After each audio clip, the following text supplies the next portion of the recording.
From AIT Studios in Abuja, Nigeria, this is the O&M Late Show with Obiora Ilo and Mamode Akuga. Hello and welcome. It's Tuesday night and it's time once again for the O&M Late Show. My name is Mamode Akuga. Well, quite a lot is happening.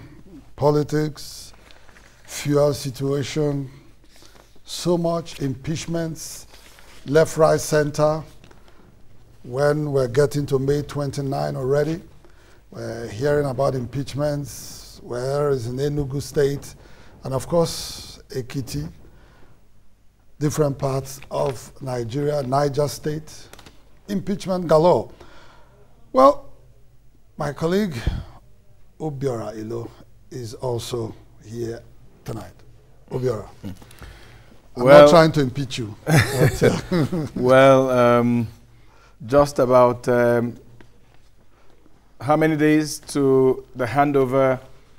A lot of people are suddenly realizing that either the governor or the speaker has to go. Well, some people say it's because some people, as they say in Nigeria, have not been settled, so they are making sure that there's some settlement. Well, in Enugu State, yesterday, the House served the governor an impeachment notice. Well, the story was that there was a plot to have the speaker impeached at 7 a.m. Yes. And then the speaker realizing this. I think the speaker was very smart. Impeached in quote. Well, impeached in quote. So before that happened, the speaker and his own group got to the House at 4 a.m. Well, found their way inside, and then gave sent an impeachment notice to the governor. But the other guys that support the governor did not stop at that. They still went to the same house using the same floor and impeached the speaker and suspended a couple of people. It's the whole thing is so dramatic. And then today moved to Adamawa State. It's like soap opera, you know. It's just so funny. Meanwhile, the Ekiti saga is ongoing. But you know, today it was Adamawa State. Yes, there was Niger State, where the Speaker was of the House of Assembly also. I mean, it's we have to get to the bottom of what is going on. You know, yesterday you and I were having some argument about these impeachments and the genuineness of the impeachments. What are the reasons for the impeachment? Yeah, I think that, you know, at this point, it's not really the interest of the state that the people are so bothered about. I think people just want to either settle scores or just want to, you know, as Obiora said, want to be settled somewhere. It's really not the interest of the state because, I mean, if they had issues with the governor all this while, the governor is going to be out of office in 3 weeks. You know, and what are you going to achieve really by bringing on impeachment, except to just rubbish the person, so to speak? Well, and dent his record. His record, just dent it. So as some kind of you know, payback, so to speak. So are we talking about payback in the PDP because the PDP is somebody said there'll be an implosion. You know, well, we didn't know that this kind of money circulated because if you had friends that were in the PDP and just before the election you were saying, oh boy, look, oh, this has to happen. They said, look, I can't see, we've not seen one. We've not seen one. People they are not releasing the money. You know, so now there are documents of 7 billion, 100 million.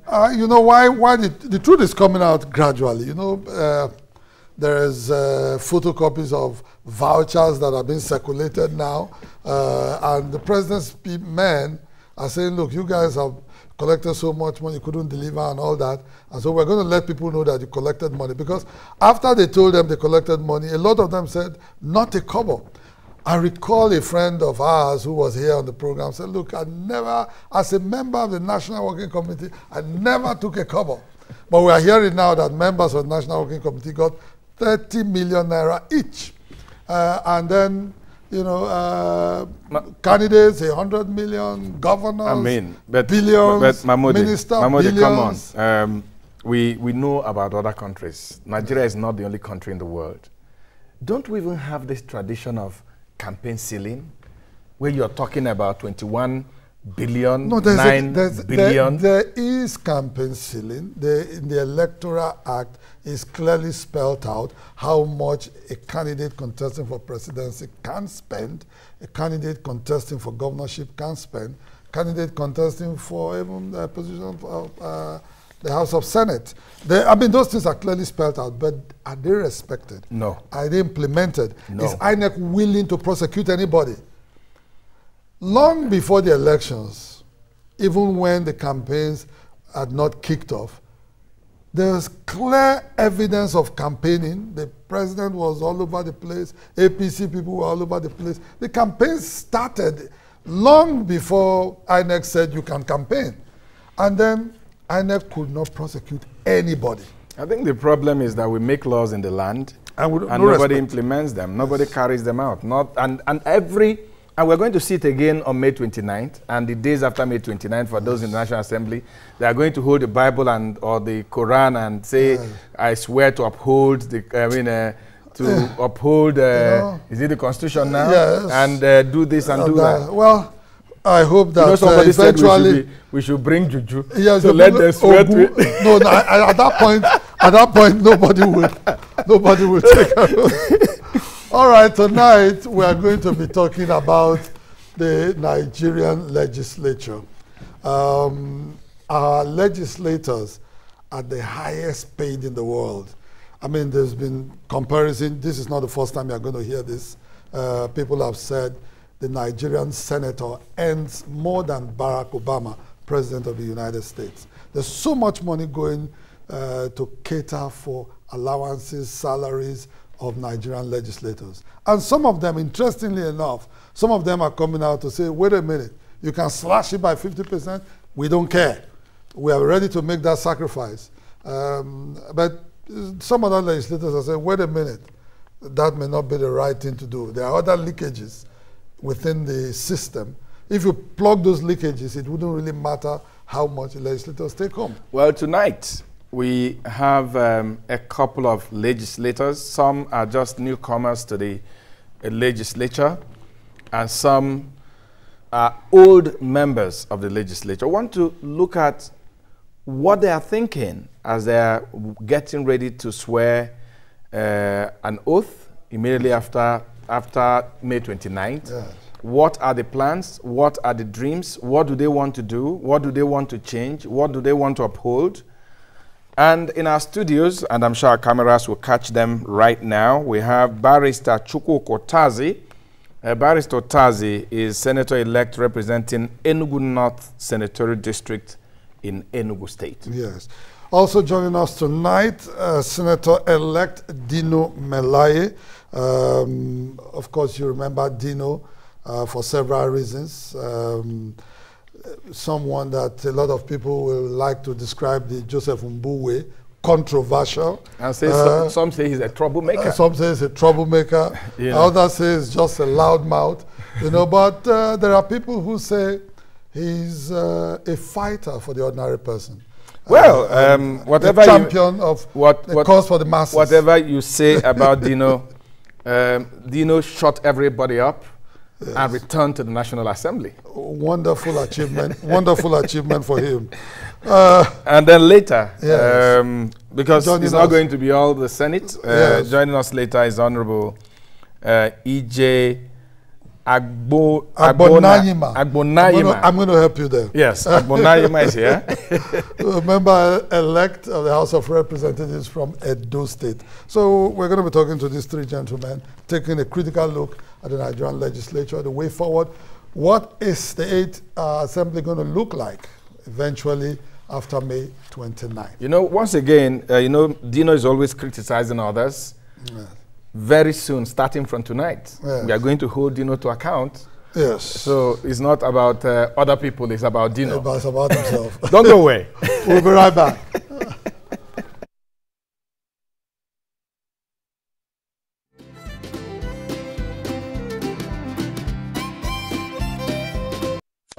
Nun werde ich euch beweisen, dass Gott, wenn es ihn gibt, böse ist. Hat Gott alles, was existiert, erschaffen? Wenn Gott alles erschaffen hat, dann hat er auch das Böse geschaffen. Das bedeutet, Gott ist böse. Herr Professor, existiert Kälte? Was für eine Frage soll das sein? Natürlich existiert die Kälte. War euch noch nie kalt? Nein, in der Tat, Herr Professor, die Kälte existiert nicht. Nach den Gesetzen der Physik ist das, was wir als kalt empfinden, nur das Fehlen von Wärme. Und existiert Dunkelheit, Herr Professor? Selbstverständlich existiert sie. Nein, sie ist nur das Fehlen von Licht. Wir können das Licht messen, aber die Dunkelheit nicht. Das Böse existiert nicht, genau wie die Kälte und die Dunkelheit. Gott hat das Böse nicht geschaffen. Es ist das Ergebnis dessen, was Gottes Hand noch nicht berührt hat.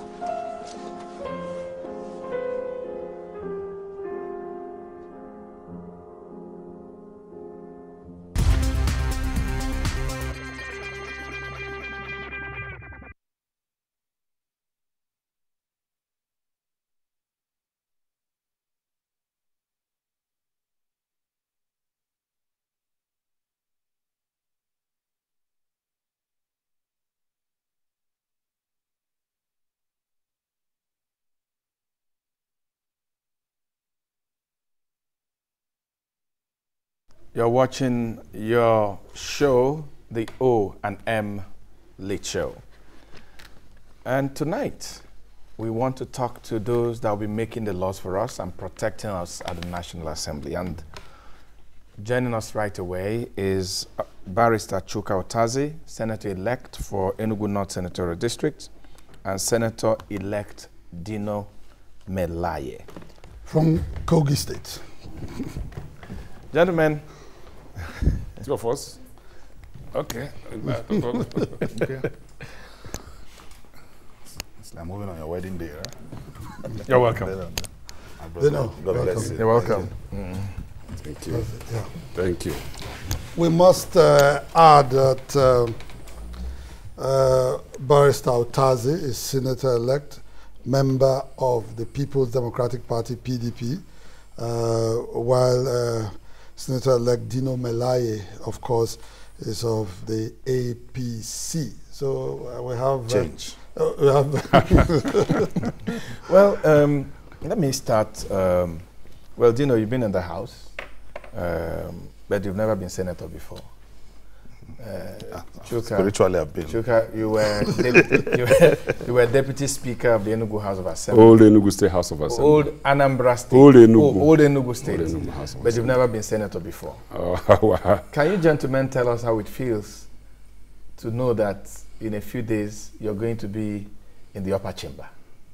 And for me, I give every glory to God Almighty. For me, it's an opportunity to serve, because anyone born without service is a specimen of utility to humanity. For me, it's an opportunity to serve our fatherland. It's an opportunity to ameliorate and palliate our problem as a nation. So it's a great service. Chuka, you feel the same way? Well, yes, definitely.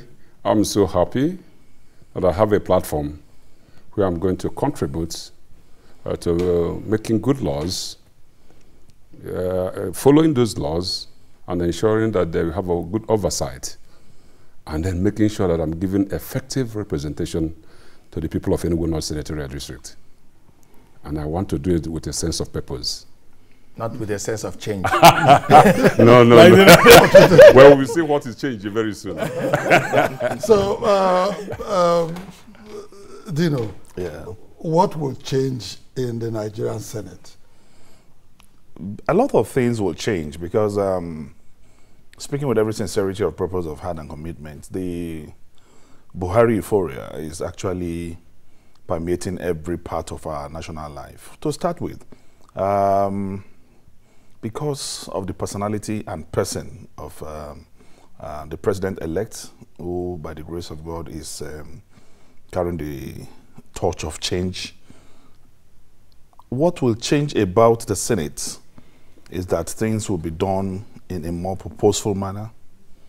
Things will be done within the ambit of the rule of law, within stipulated rules and regulation.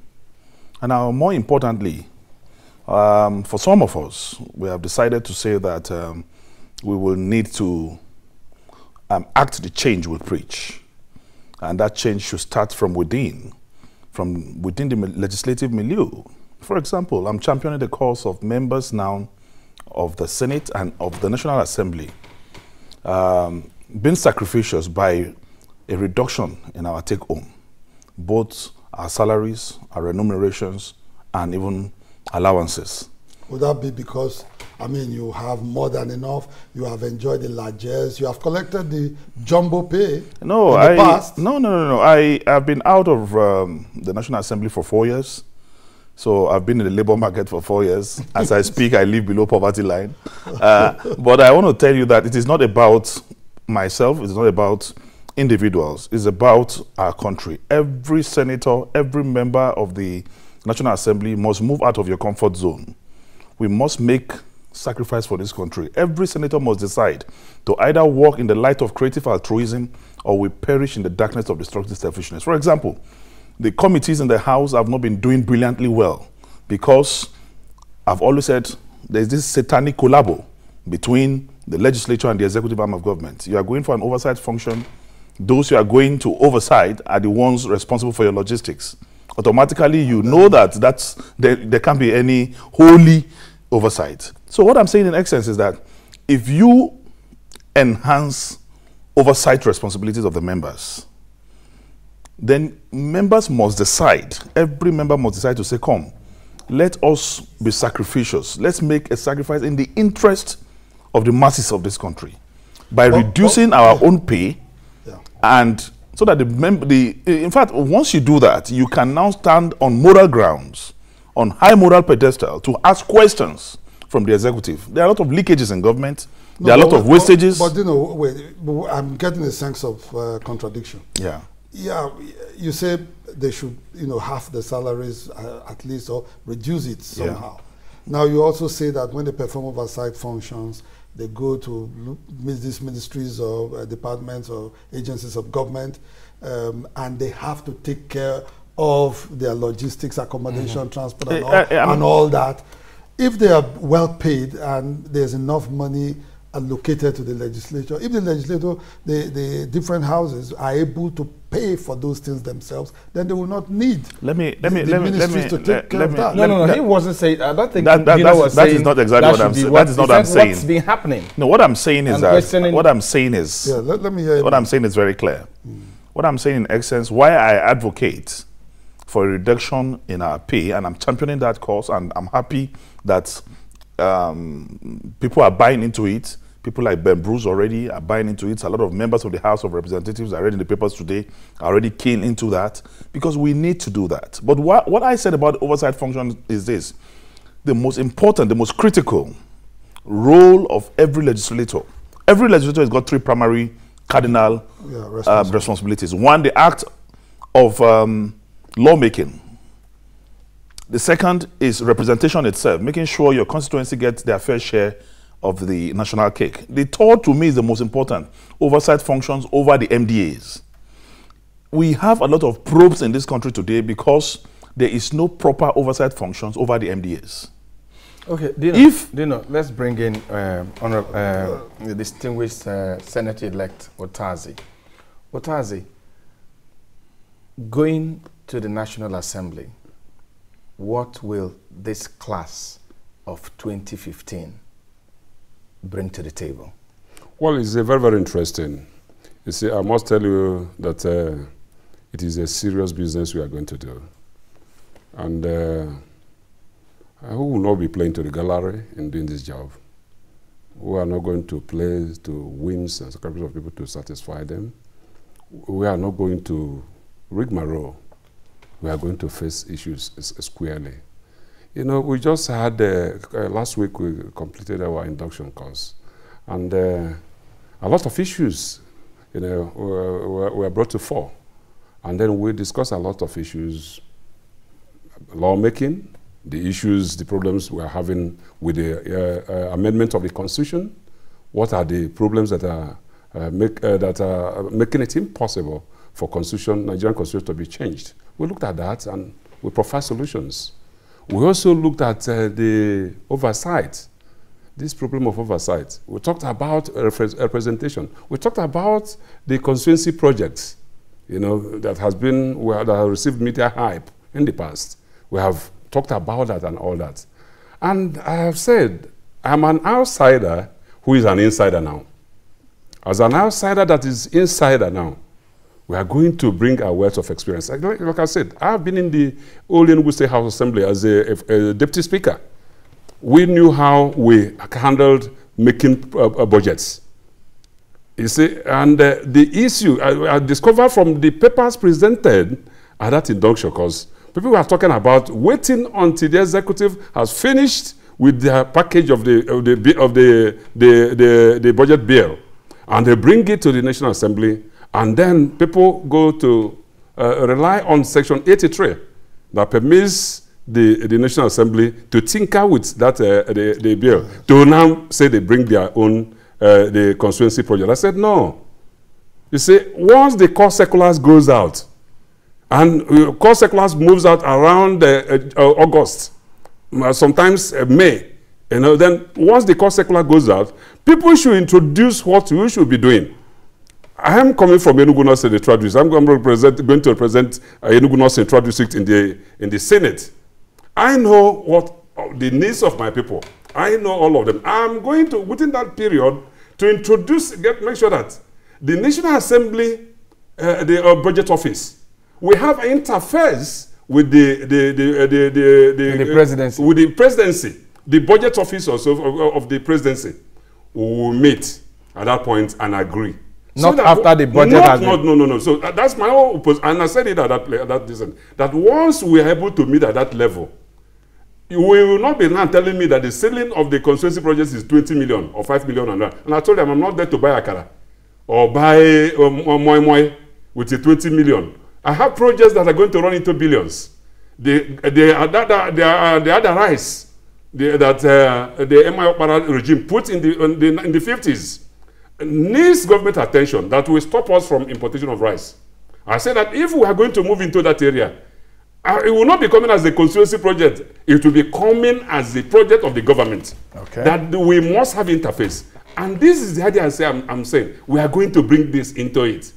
We will not. This assembly that is going to come. Will not, those of us who are coming with our fresh ideas are also going to go, because we have seen. I've been outside there. That's why I say I'm an outsider that an insider, and I have watched the delays in the making of the budget. And one of issues, you have issues, and it was just passed last week from both the chambers. But operating the things you are talking about, let me interrupt you. Things you are talking about, have you, for instance, considered that going into the Nigerian Senate as you are today, you will have to contend with a few factors in these things? First and foremost, let me say this. You are in the minority. You are in the opposition. Have you thought about that? Let me tell you one thing. How are you going to I've told people ensure that there's bipartisan.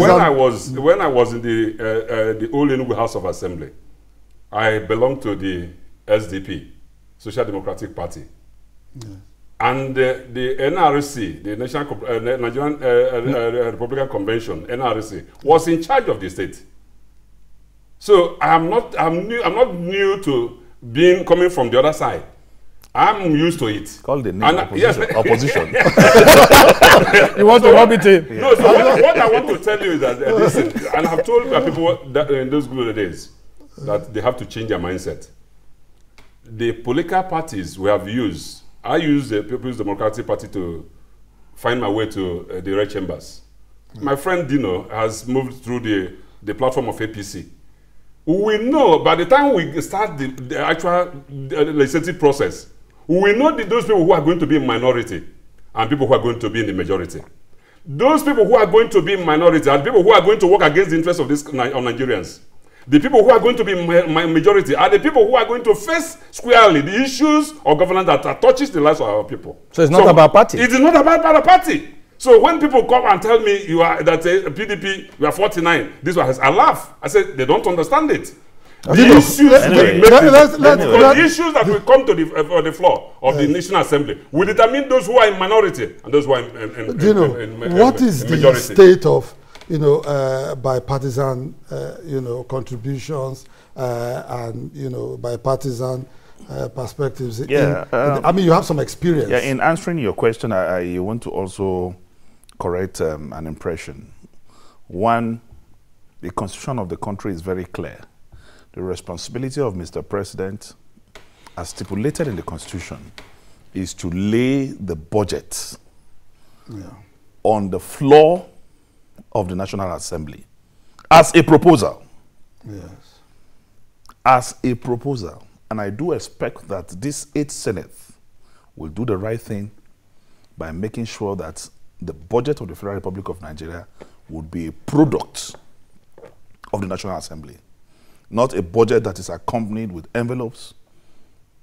You finish the budget, the principal officers of the National Assembly will have to take it back to Mr. President to cross the T's and dot the I's. I hope that will be corrected.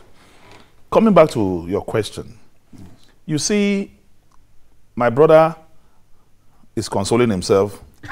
There is no other name for opposition than opposition. The PDP in the National Assembly is an opposition party, and try to get used to it. But speaking more seriously now. Yes. There is no senator of Enugu. You are representing them, but you are a senator of the Federal Republic of Nigeria. Yes.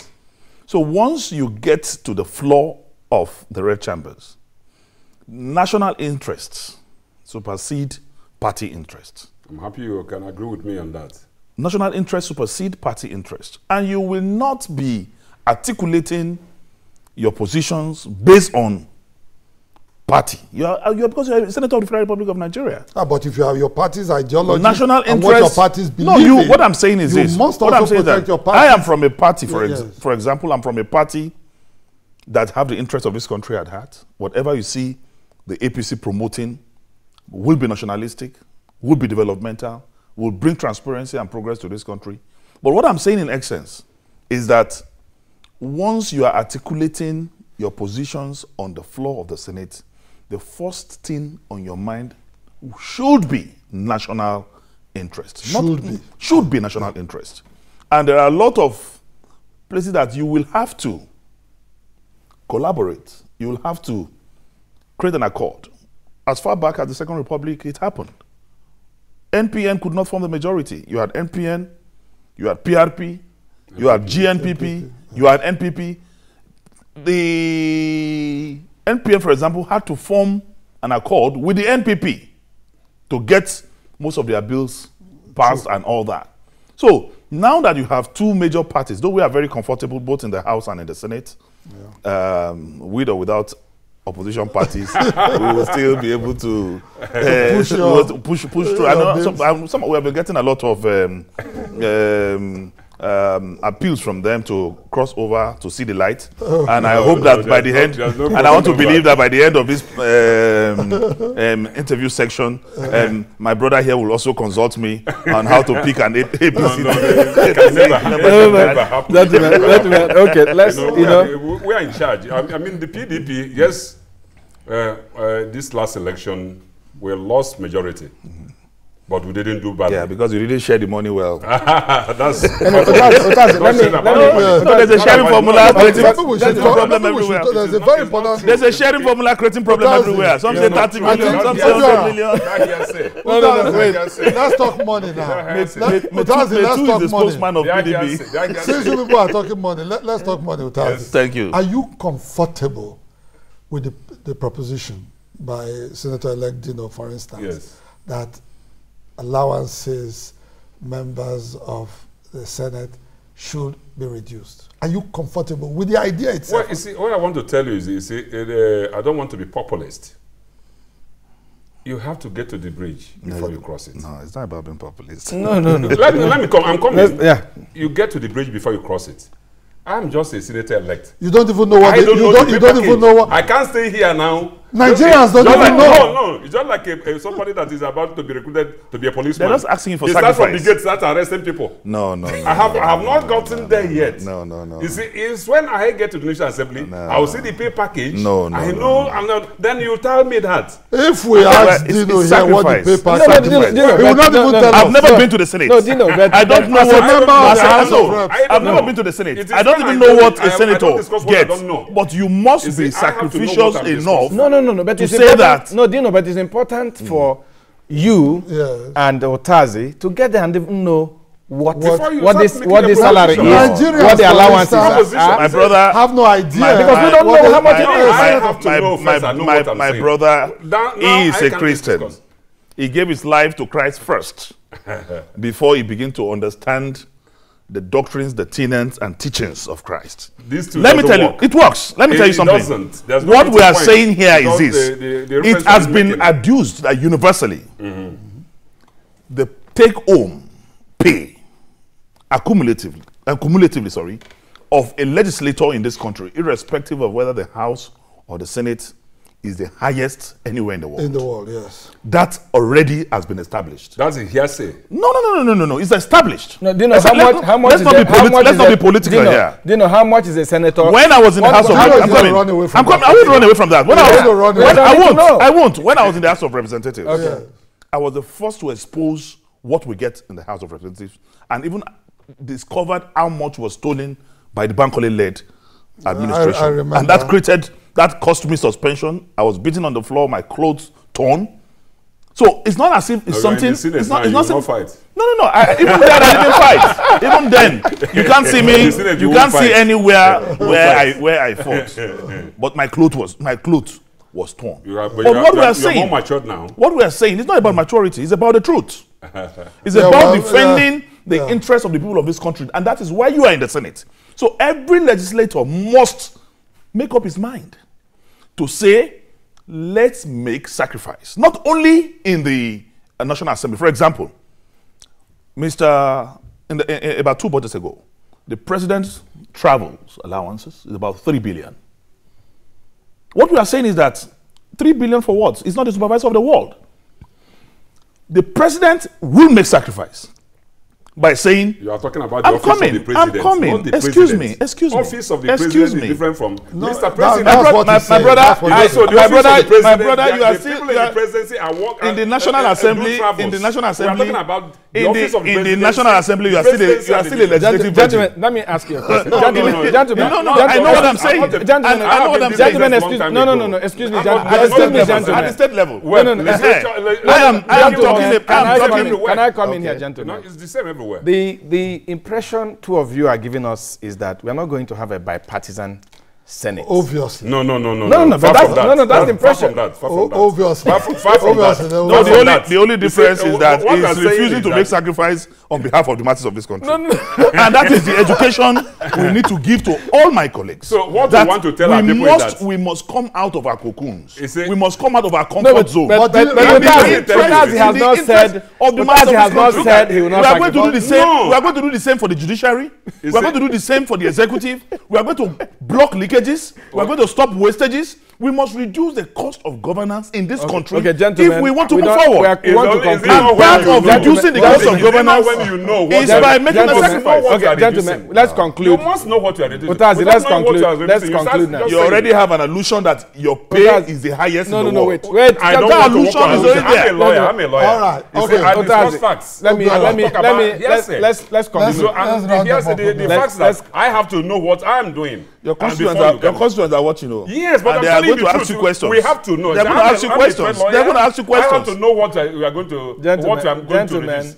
I don't. You have a poor man. Okay, can we resolve this problem? Can we resolve this problem? You have a Pamwa Tapa in Umuleri who cannot afford 5,000 naira allowance. Okay, let me, Otazi, I'm going to put you on the spot now. Yeah, go ahead. Yes, I'm going to give you an assumption. Yes. And I know it's more. The general assumption is that a Nigerian senator earns above 200 million naira annually. That's the assumption. That's the assumption. Yes. I don't work with assumptions. I work with facts. No. Hold on a minute now. If there are things that have been said very clearly, we tried to talk to the Revenue Mobilization and Fiscal Commission to make public the salaries of National Assembly members. Yes. It couldn't come out in exact figures. But what has been told to the Nigerian public is that a Nigerian senator earns more than the president of the United States. I don't know. And if you are going to aggregate it by that, no, hold on. Yes. Utazi, don't run away from No. Utazi says he's not going to work with assumption. Maybe the question. Sorry. You want some people to be lynched on the road someday. No.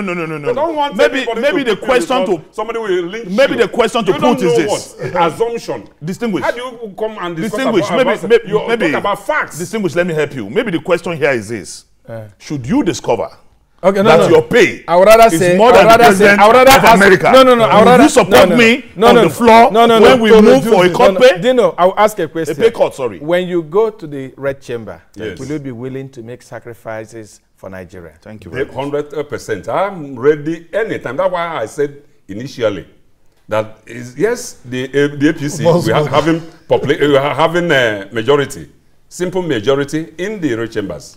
Yes.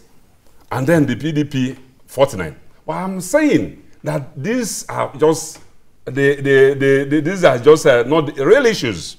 The real issues will come when Mr. President is going to bring his no. Working together is important. This is what I'm talking about. Then you even see the APC people. All right, gentlemen, we have to. The real issue. Shut it down. I am there for Nigeria. I'm there for Nigeria. The real issue.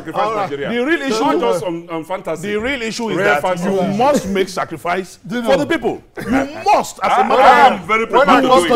But you must tell me what I'm sacrificing. I want to see I must know what I'm doing. I want to see the mug on your table. I will cherish this. I cherish this. I think there should be another induction about bipartisan.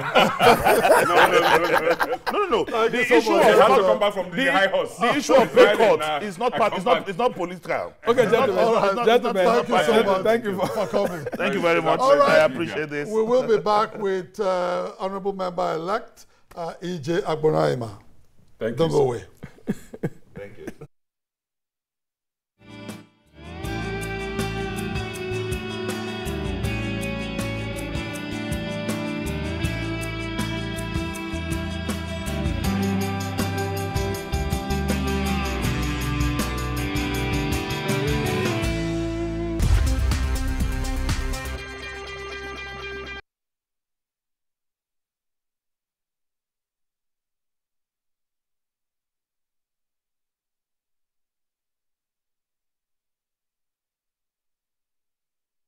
For almost 3 decades, I have been involved in broadcast journalism, with the better part of that time in the gathering and production of news and news programs.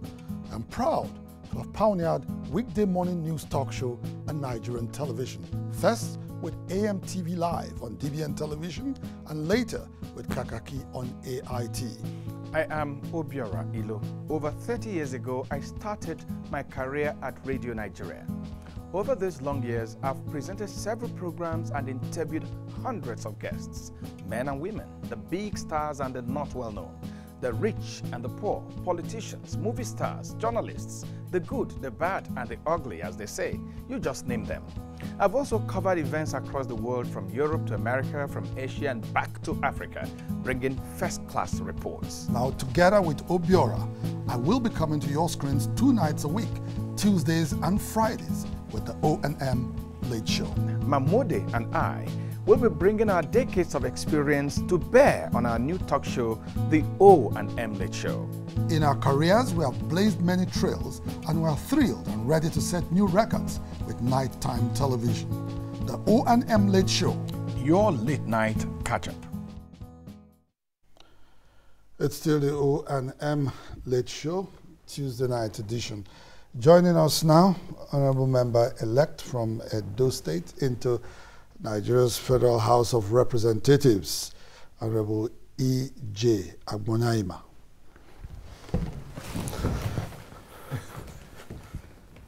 You're welcome. Thank you for having me.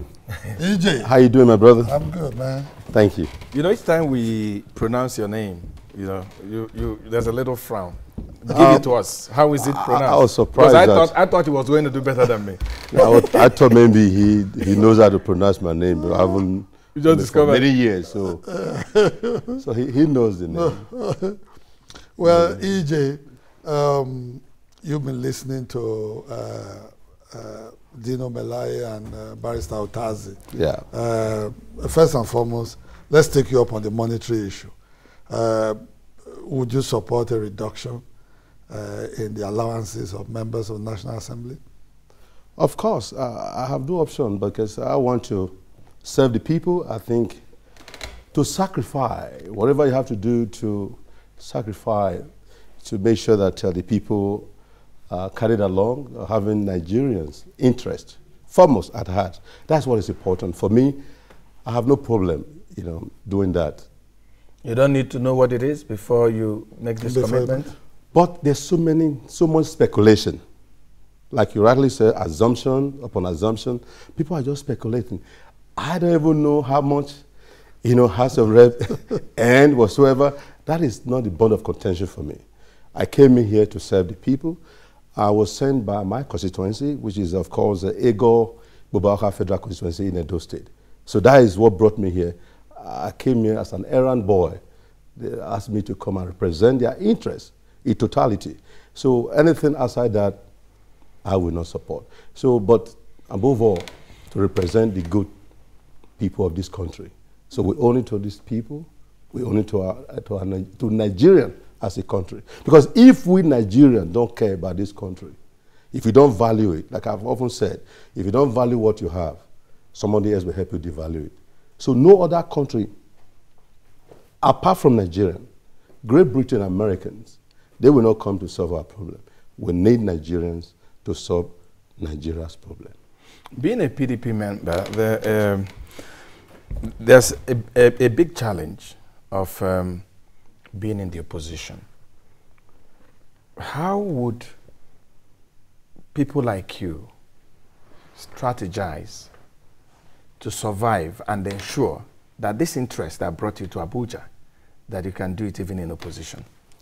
First and foremost, let me tell you, let me correct you, that question, because I don't see myself, whether you call it opposition, I'm not coming as an opposition. I'm coming here as a member representing Ego Bubaka Federal Constituency. I know what opposition is all about. I'm a PDP, and I'm proud to be a PDP member. I came in here through the platform of PDP. And having PDP in Edo State, looking at APC in power, I used to belong to ACN then, that is now called APC. It is not the party, it is not the name APC, PDP. It is the people in there. Whether you cross carpet, leaving one party, APC to PDP, PDP to APC, is not the issue. What is important is how you are able to manage to bring dividends of democracy, to represent your people. That is what is important in all this. Talking about opposition, listen, as an opposition, I won the election in Edo State as APC state. PDP, that I belong to, I won. So I'm not afraid to speak the people's voice, to represent my people. That will not be a situation where I begin to tremble, begin to worry. My fears have been conquered a long time ago. If I was afraid, I don't think I would have won the election, being in opposition in Edo State.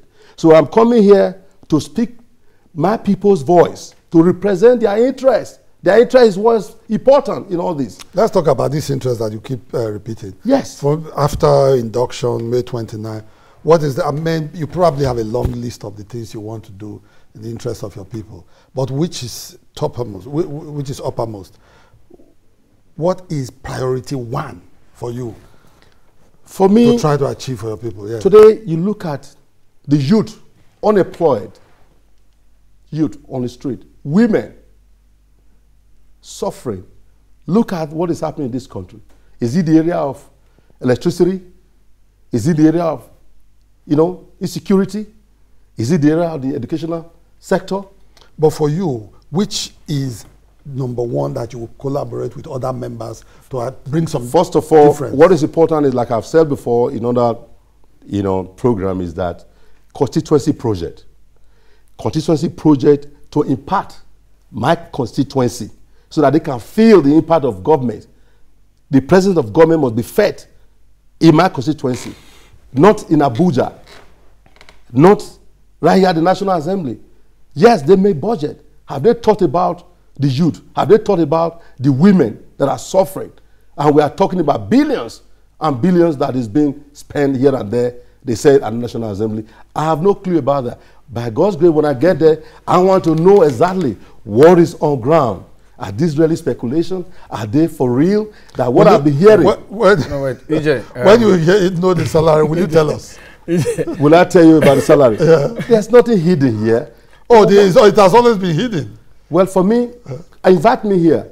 I don't mind to bring my pay slip and show you. I'm going to take you up on that. Of course. EJ, I want to. So Nigerians will soon know the actual salary. I want to look at an issue that has also hyped this big money, in quotes, that the legislators are taking. I mean, I don't need Otazi, who is a senator-elect from my state, to know how much he earns, to know how he's getting along in the National Assembly. What I mean by this is, here you are, EJ, we know you, and then 2 years down the line, you go in a convoy of 5 jeeps, you build a big house in Abuja, you build one in your village, and your gates are closed. Your constituents can't reach you. I don't need to know. No. I don't need to know how much you're earning for that to happen. But that is what Nigerians are complaining about: the distance between them and those they elect to. Let me just clarify that. First of all, I have been able to. For me, I'm not like putting you on. No, you can put me on the spot. That's fine. That's what I assigned to do, to represent the people. So I must be ready to to answer whichever question comes to me.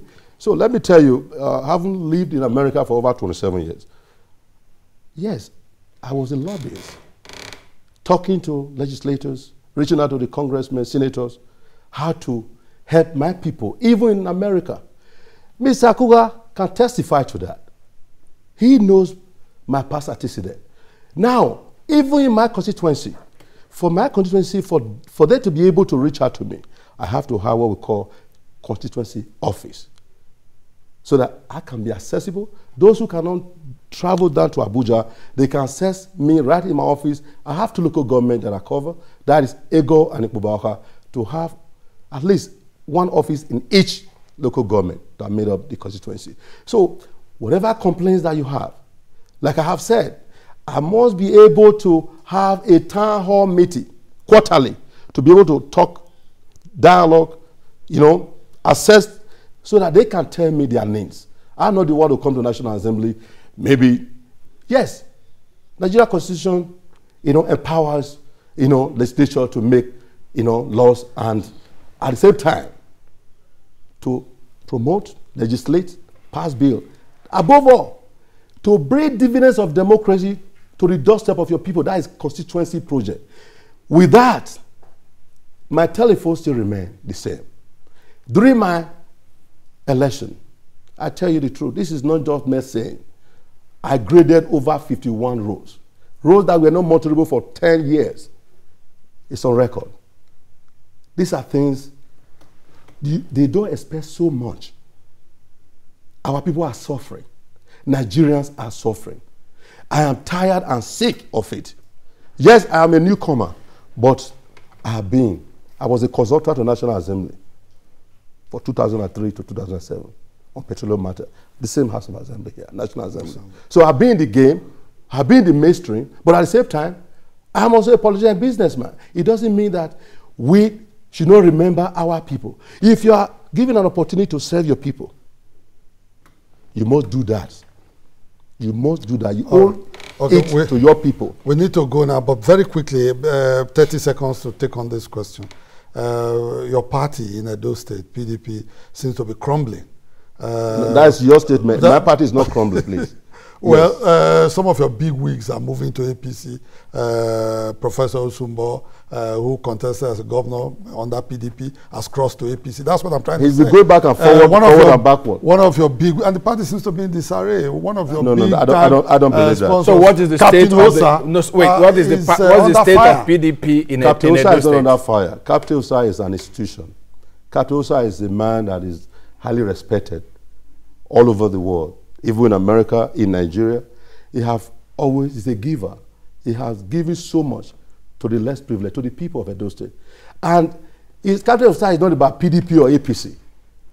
If you go to his house, you see APC. You go to you see PDP. You see SDP, ABGA. That is not the issue. Those who are just talking about, writing nonsense, faceless people, I don't want to deal with that issue. I should trash it. I'm not interested about what they are writing. What's the state of PDP in Edo State? We are moving forward. Let me tell you something.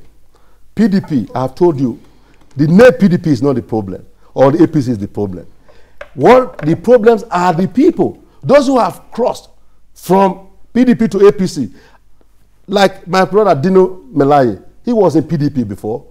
All this thing I'm saying now, I never hear him saying all this. He's talking about change. What type of change are we talking about? I want to see the change you're talking about. This change have already on ground. Transformation agenda have been working. Road, everything. It's a change. Me, I'm ready to see the change. Anything good, I am for it. Yeah. Yes. Honorable member-elect. Thank you very much for having me, And this is your souvenir. It was a guest on the O&M Late Show. Thank you very much. Mamode, what I've seen is that National Assembly is going to be very hot. Very vibrant. Well, the first session, I think we have no option. We must do it right at this time. We must do it. We owe it to our people. There's no other country that we can go don't go. Let's stay with us while we take our leave. All right. It's been another edition of your show, the O&M Late Show Tuesday edition. From Abuja, Nigeria, I am Obiora Ilo. And I am Mahmoud Akuga. See you all Friday night, 11 p.m. And that's EJ.